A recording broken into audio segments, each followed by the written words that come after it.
Assalamualaikum warahmatullahi wabarakatuh.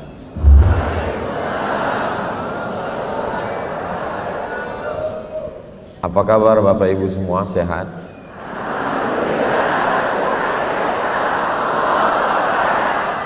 Panjang sekali jawabannya. Alhamdulillahirabbil alamin. Allahumma salli ala sayyidina Muhammad wa ala ali sayyidina Muhammad. Pertemuan kita ini insya Allah mendatangkan keberkahan buat kita semua. Karena kita berada dengan orang-orang yang mulia, jauh datang dari Al-Azhar Kairo Mesir, guru besar Fadilatul Syekh Al-Ustaz Ad-Doktor Usama Al-Azhari, nafa'anallahu bi ghaziri ulumihi. Mudah-mudahan ilmunya, berkahnya melimpah buat kita semua. Ada juga guru kita Profesor Dr. Amin Rais, ada Bang Sandi yang tadi ketika diminta untuk naik ke atas, beliau memberikan mikrofonnya ke saya, dan mikrofon itu diambil panitia lagi, diganti dengan mikrofon yang lain. Banyak sekali orang-orang yang luar biasa. Ada Ustadz Fatih Karim. Tidak mengurangi rasa hormat saya, nama-nama yang tidak saya sebutkan bukan berarti saya tidak takzim, tapi karena memang saya tidak ingat. Hadirin hadirat, muslimin muslimat, mukminin mukminat yang belum kawin dan belum sunat, semuanya insya Allah dimuliakan Allah Subhanahu wa taala. Hadir juga di sini istri saya, mertua saya, Umi, kakak saya, ada papa, ada mama, semuanya, mereka semua ikut berbahagia. Allah itu sangat sayang dengan bangsa Indonesia. Kalau dia lihat ada orang yang terlalu putus asa, bawaannya udah mau mati, maka dia kirim salah satu hambanya untuk membahagiakan. Maulana, Maulana, Maulana. Nggak jadi bunuh diri. Kalau dia lihat ada hambanya orang Indonesia ini yang sudah terlalu bahagia dengan dunia, dikirimnya lagu, dan lagu itu ditulis ternyata di atas pemakaman Baqi Madinah. Dan setelah dinyanyikan, saya senang sekali, tidak ada yang meninggal. Padahal di tempat lain begitu selesai langsung ada beberapa mati. Ternyata rahasianya di mana? Rahasianya dari seorang ibu yang menulis, membaca Al-Quran, dan meninggalnya pun di atas Al-Quran. Jadi yang kita lihat selama ini, pertemuan hari ini memberikan jawaban terhadap pertanyaan-pertanyaan besar yang ada di kepala saya. Bagaimana ada seorang anak bangsa Indonesia lahir dari kepalanya darah seni yang mengalir, membuat kita mengingat Allah, di saat yang sama kita menikmati lantunan suaranya. Ternyata itu dilahirkan dari seorang ibu yang cinta kepada Al-Quran. Jadi ternyata kalau ibunya cinta Quran, anaknya lahir ya begitu. Dia tidak hanya sekedar bahagia, tapi bisa membahagiakan orang lain. Lalu bagaimana dengan anak-anak yang merusak ini Pak Ustadz? Mungkin emaknya kuntilanak, nyi blorong, sundel bolong, hantu semua itu.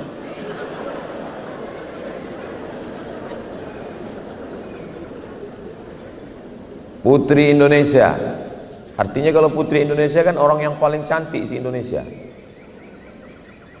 Masuk Islam, setelah masuk Islam apa yang terjadi? Suami meninggal dunia. Apa selanjutnya? Masuk penjara. Apa yang selanjutnya? Terhinakan. Apa selanjutnya? Merasa tidak berbakti kepada orang tua. Orang tua merasa, apa salahku sebagai orang tua sehingga kamu mempermalukan seperti ini? Di mana letak rahasia kekuatannya? Kenapa begitu kuat?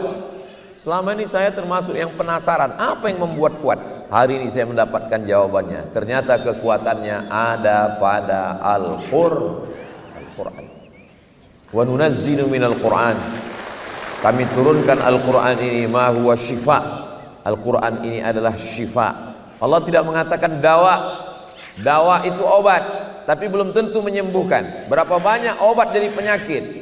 Si Anu meninggal kenapa? Kebanyakan makan obat Pak Ustadz, mati. Tapi ini dipilih Allah satu kata syifa, penyembuh. Ternyata jawabannya ada pada Al-Quran. Apa yang terjadi dengan bangsa Indonesia hari ini? Percaya tidak percaya, bisa tulis di handphone. Tulis saja di Google itu buta huruf Al-Quran Indonesia, buta huruf Al-Quran di Indonesia, buta huruf Al-Quran di Indonesia. Oh, kok nggak muncul? Buta huruf Al-Quran di Indonesia. MPR, cnnindonesia.com, MPR.2 mengkhawatirkan 72% Muslim Indonesia buta aksara Al-Quran. Kita boleh bangga sebagai Muslim terbesar di dunia, jamaah haji terbanyak di dunia, tapi buta huruf Al-Quran 72%. Tolong nanti sebelum mengupload video ini, yang bagian ini edit. Soalnya saya malu nanti pas saya ceramah di Malaysia sama di Brunei. Bisa kan tim media? Apa kata orang Malaysia sama Brunei? Ceramah jauh-jauh ke Kuala Lumpur, ke Bandar Seri Begawan, di kampungmu aja 72% gak bisa baca Quran. Tolong edit yang ini. Masa ngedit itu aja gak bisa? Di negeri ini semua bisa diedit.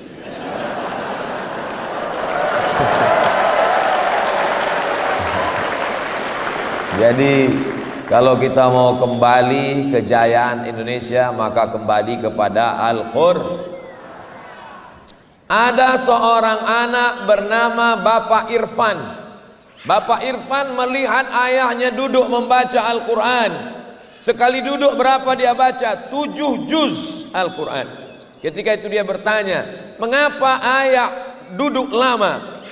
Hatiku terlalu ingat pada almarhumah ibumu, maka untuk menenangkan jiwaku aku membaca Al-Quran. Duduk 7 juz, gundah gulananya, risaunya, kecewanya hilang. Yang menguatkan ada Al-Quran. Ayahnya itu bernama Haji Abdul Malik Karim Amrullah, Buya Hamka. Alhamdulillah Pak Ustadz, suami saya pun setiap saya dekati dia sedang pegang handphone, tapi Quran digital. Setiap saya dekat, Quran digital. Begitu saya menjauh, game online. Apa sebenarnya yang terjadi? Mata bisa dibuat istirahat. Bagaimana cara mengistirahatkan mata? Pejamkan mata, insya Allah mata istirahat. Telinga bisa dibuat istirahat. Bagaimana mengistirahatkan telinga? Cari sumbat telinga, insya Allah telinga istirahat. Kaki mau beristirahat, bagaimana mengistirahatkan kaki? Jangan jalan, duduk di rumah, baring-baring, insya Allah istirahat. Tapi ada yang tidak bisa diistirahatkan. Apa dia? Pikiran. Pikiran tidak pernah istirahat, dia terus berpikir. Pak Ustadz, mohon maaf ya, untuk beberapa hari saya nggak bisa ikut pengajian. Kenapa? Saya mau mengistirahatkan pikiran saya. Saya mau pergi ke danau, saya mau pergi ke bukit, saya mau pergi ke laut. Akhirnya sampai ke pantai, mau istirahat. Ternyata apa yang terpikir? Tiketnya mahal, hotelnya mahal, tagihan. Dulu yang dipikirkan orang hanya anaknya, suaminya. Hari ini orang buka handphone, scroll. Yang dipikirkannya suami orang, anak orang, rumah orang. Manusia zaman sekarang ini aneh sekali. Tetangga beli kulkas, dia yang kedinginan.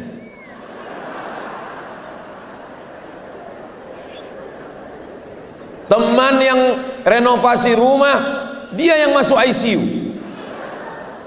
Maka pikiran inilah yang paling mengganggu manusia. Betul tidak Bapak Ibu? Banyak sekali yang mengaku. Jadi sebenarnya bagaimana cara mengistirahatkan pikiran?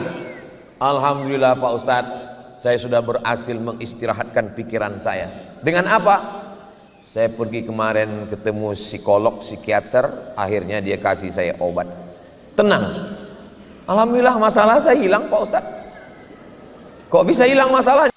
Dia kasih tahu ini dimakan pagi, ini dimakan siang, ini dimakan malam, ini makan sebelum makan, ini makan setelah makan, ini makan setengah, ini makan seperempat. Bertambah beban saya Pak Ustadz. Akhirnya pergi ke rumah-rumah spiritual yang katanya kalau kita pergi ke rumah spiritual ini kita akan tenang. Begitu masuk ke dalam, mendengar suara gemericik air terjun, lalu kemudian terdengar suara kicau burung, lalu menghirup suara aroma terapi dari asap-asap, lalu kemudian pejamkan mata, tarik nafas, tarik, tahan, disuruh mengamati napas, juga tidak menyelesaikan masalah. Jadi satu-satunya cara adalah kembali kepada Al-Quran. Ambil wudhu, setelah itu sholat sunat 2 rakaat, setelah itu buka Al-Quran. A'udzu billahi minasy syaithanir rajim. Bismillahirrahmanirrahim. Yasin wal Qur'anil Hakim, innaka laminal mursalin ala siratim mustaqim. Suaminya nanya, ngapain kamu baca Yasin terus? Persiapan untuk kamu, Pak.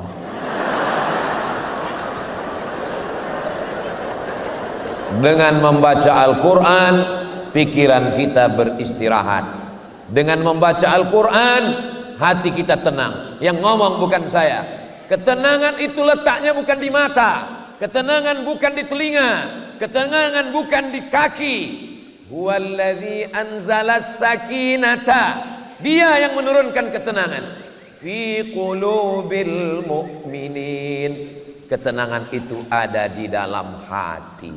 Kalau sudah hati tenang, yang lain ikut tenang. Makanya kalau ada jamaah ini yang tertidur, itu berarti hatinya bukan senang untuk menenangkan hati. Ini sedang berkecamuk, kacau. Semua orang di Indonesia ini sekarang sedang kacau balau, berkecamuk, bingung memikirkan bagaimana nanti yang terjadi, bagaimana tentang koalisi, bagaimana kalau udah nggak menjabat lagi, macam-macam. Bagaimana menenangkannya? Maka saksikan video-video yang ada di Amazing Muharram. Jangan lupa subscribe, like, share, and comment. Apapun masalah hidupmu, ambil wudhu, buka Al-Quran.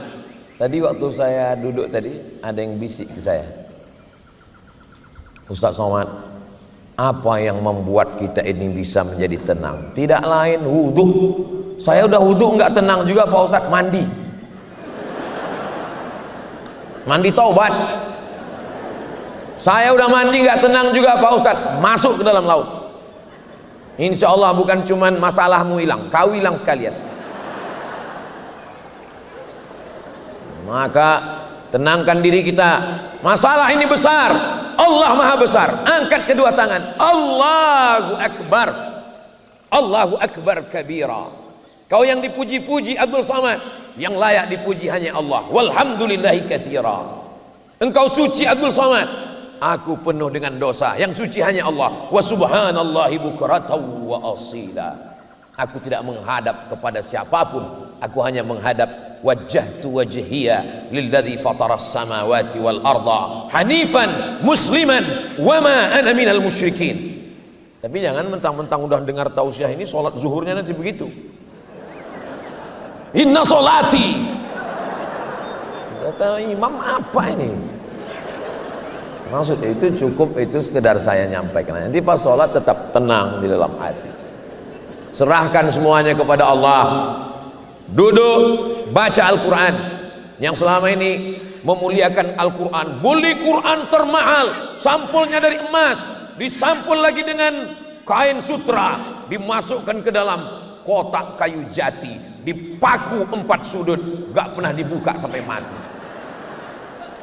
Aku nikahkan engkau dengan anakku dengan mahar seperangkat alat sholat dan kitab suci Al-Quran, gak pernah dibuka sampai mati, tunai. Apa ini? Kenapa ulama dulu mengajarkan nikah maharnya Al-Quran? Supaya Al-Quran dibaca. Yang paling afdol, paling bagus mengajarkan anak Al-Quran. Kamu berani meminang anak saya? Saya tidak minta emas, saya tidak minta perak, saya tidak minta mobil mewah, saya tidak minta rumah yang besar. Saya hanya ingin kau ajarkan anak saya Al-Quran. Siapa namamu? Nama saya Imran, Pak. Ajarkan surat Ali Imran. Panjang sekali, Pak. Kalau mau nikah, memang nama saya di KTP Imran, Pak, tapi sehari-hari dipanggil kawan Kulhu. Ya Kulhu Allah aja.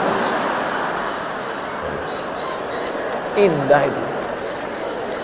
Ini untuk mengajarkan kalian. Yang senyum yang belum nikah aja. Yang udah nikah apa boleh buat. Jadi yang paling bagus itu adalah ketika Nabi sedang menyampaikan tausiah, berdiri seorang perempuan. Apa kata dia? Inni wahabtu laka nafsi. Aku berikan diriku kepadamu. Kalau bahasa kampung kami, I give myself for you. Lalu kemudian apa kata Nabi? Nabi terus tausiah. Tiba-tiba berdiri seorang laki-laki. Karena Nabi nggak ada respon, berdiri seorang laki-laki. Ya Rasulullah, kalau engkau nggak mau, ya untuk aku aja ya Rasulullah. Kata Nabi, kamu mau? Iya. Iltamis walau khataman min hadidin. Carilah walaupun cincin yang terbuat dari besi. Dia pulang ke rumah cari cincin besi, nggak ada. Maka bapak-bapak kemana-mana tolong bawa cincin besi. Mana tahu nanti keadaan terjepit. Lalu kemudian setelah itu nggak ada ya Rasulullah. Kata Nabi, pulang cari lagi. Dia cari ke rumah, dia cari. Ada satu kain untuk mahar ya Rasulullah. Berapa kainnya? 1. Jadi mahar nikah. Iya. Kalau kamu nikah maharnya 1 kain ini dipakai istrimu, lalu kau pakai apa? Dia terdiam, dia malu. Akhirnya dia pulang. Ketika dia akan pulang, Nabi memanggil dia. Ta'al, come here. Lalu kemudian setelah dia datang, apa kata Nabi? Hal ma'aka minal Qur'an? Apakah kamu ada hafal Quran? Ternyata dia pun tidak hafal Quran semua. Suratu kada wa suratu kada wa suratu kada. Saya hafal surat ini. Nabi nikahkan dia. Zawwajtukaha bima ma'aka minal Qur'an. Ku nikahkan engkau dengan mahar mengajarkan Al-Quran. Ini sebenarnya tadi kan Mbak Angelina Sondah kan menyebut tadi siapa yang kaya. Ini untuk menurunkan harga mahar tadi. Jadi kalian siap-siaplah hafal surat-surat pendek. Betapa indahnya ketika anak kita diajarkan Al-Quran sebagai imam yang mampu mengajarkan Al-Quran. Bapak sebagai kepala rumah tangga, panggil anakmu baca Al-Quran. Sudah berapa juz? Alhamdulillah Pak, sudah 5. Masya Allah, anak papa 5 juz? Enggak, Iqra 5. Oke, yang penting bisa ngaji. Dah. Istri, baca Quran. Enggak usah lama-lama, dari maghrib ke isya 45 menit. Handphone mati, TV mati, laptop mati, komputer mati, semua mati. Alhamdulillah Pak Ustadz, di rumah saya memang begitu tiap malam. Kenapa? Ngaji Quran? Enggak, pemadaman bergilir. Mati semua. Anak baca Quran, istri baca Quran. Tapi saya belum bisa baca Quran Pak Ustadz. Saya ajari caranya. Kira-kira waktu udah mau habis, bilang, udah tutup semua. Papa nggak baca, waktu nggak cukup. Gitu caranya. Siapa di antara kita ini yang ramai, ini yang paling mulia, bukan yang paling kaya, karena harta akan tinggal. Bukan yang paling tinggi jabatannya, karena jabatan tidak lama. Yang kekal abadi hanyalah man ta'allamal Qur'ana wa 'allamahu, yang mengajarkan Al-Qur'an, yang belajar Al-Qur'an dan mengajarkan Al-Qur'an. Mudah-mudahan dengan program Amazing Muharram ini maka terlaksanalah program Ustadz Fatih Karim mengqurankan Indonesia, hilanglah buta huruf Al-Qur'an insyaallah. Beliau bisa mengumpulkan orang yang hebat-hebat, ini luar biasa. Bayangkan, ada yang melihat ke atas, lihat ke bawah, luar biasa, bisa dikumpulkan ya semua. Maka tidak salah kalau Konstantinopel ditaklukkan oleh Muhammad Al-Fatih, maka insya Allah buta huruf Al-Quran Indonesia ditaklukkan oleh Ustadz Fatih Karim.